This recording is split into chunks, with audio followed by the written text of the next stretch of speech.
رابطه باید از نظر احساسی رضایت طرفین رو برآورده بکنه. رابطه عاطفی مثبت باید شما رو خوشحال‌تر کنه و باعث بشه حالتون بهتر بشه. با این حال اگر رابطه‌ای باعث ناراحتی شما شد، ممکنه شما درگیر یه رابطه سمی شده باشید. توی این ویدیو 5 تا نشونه مهم رابطه سمی رو بهتون میگیم. 1. عدم اعتماد. یکی از علائم هشدار دهنده رابطه سمی عدم اعتماده.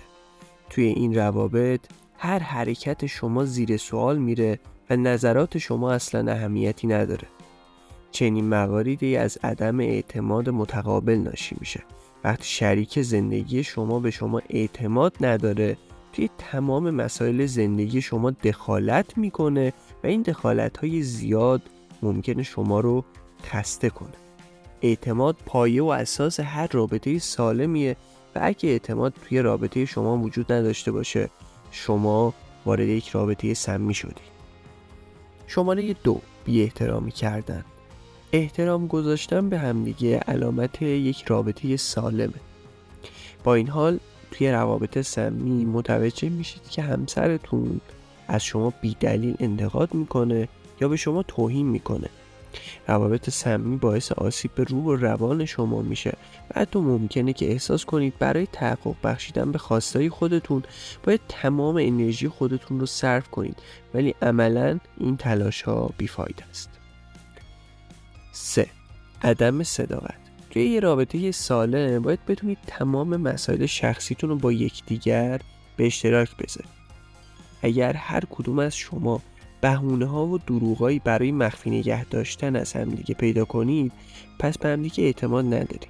این وضعیت نشون دهنده رابطه سمیه. 4. غم و اندوه همیشگی. اشکالی نداره که گاهی غمگین بشید، اما اگر این غم دائمیه و شما رو به سمت افسردگی سوق میده، به نظر میرسه شریک زندگی شما فقط به ناراحتی های شما اضافه میکنه و برای بهبود این قضیه تلاشی نمیکنه. 5. قطع روابط با دوستان و خانواده خود. روابط سمی میتونن اونقدر طاقت فرسا باشن که شما مجبور بشید که دوستا و خانواده‌تون رو ترک بکنید و یا اونها رو نادیده بگیرید. اگه برای جلوگیری از درگیری با همسرتون روابط خودتون رو با دوستاتون و خانواده‌تون متوقف کردید، این نشونه یه رابطه سمی. توی کامنت ها لطفاً بهمون بگین دیگه چه علامت هایی برای رابطه های سمی میشناسید که ما اشاره بهشون نکردیم.